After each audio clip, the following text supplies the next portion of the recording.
صحابه کرام ځان تیار کړئ غزا لزو احد ته او نبی علیه الصلاة وسلام په خپل هم ځان تیار کړی دی روان دی. ګوره یو څو ورځې شوي لا د واده خوند یې نه دی اخیستی. جلیبیب رضی الله تعالی عنه توره راواغسته زغره راواغسته او روان شو جهاد ته د نبی علیه الصلاة واده یې اوس دا نشته دی چې ما واده کړی دی.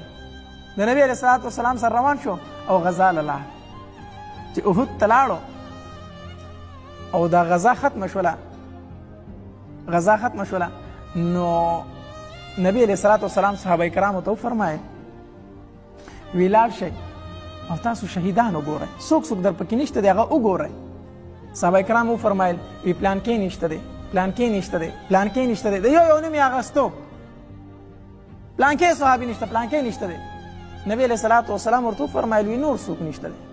بیا یې وشمارل پلانکې نشته خو د جلیبیب رضی الله تعالی عنه نوم پکې څوک نه علي چې هغه هم نشته.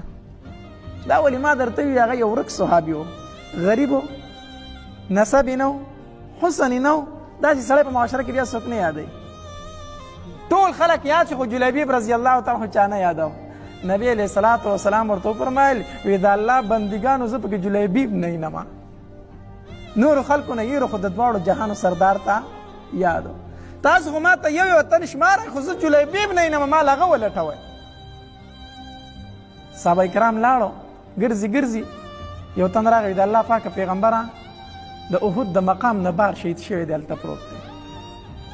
نبی علیه الصلاة وسلام چې لاړو چې وایي کتلګیر چاپېره تې اووه کافر مردار پراته دي او په منځ کې دی پروت دی.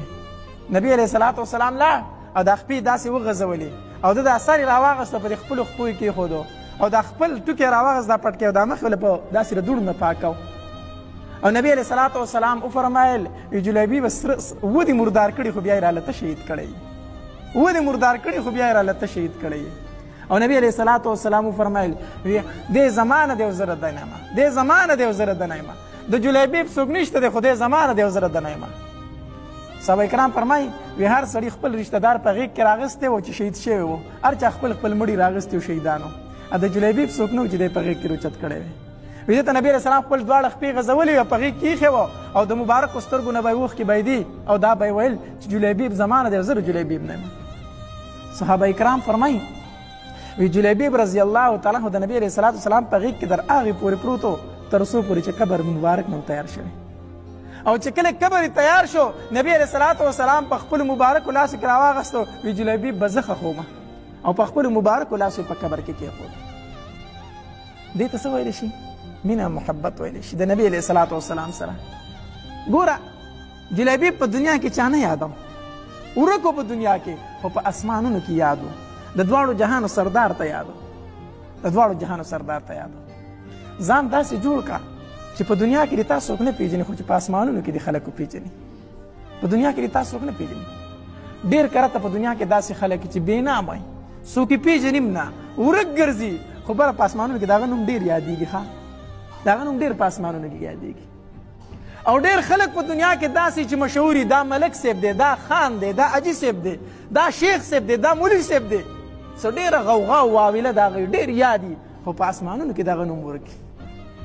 په دنیا کې ډېر یادېږي خو په اسمان کې هغه څوک نه یادوي. داسې ځان جوړ که داسې ځان جوړ که ځان ورک په خلکو کې حساب که شهرت مه غواړه ما دې هر سړی وپېژني دا مه غواړه وایه الله ته مې وپېژنه الله ما په خپلو فرشتو باندې په اسمان کې یاد کړه داسې ځان جوړ کړه.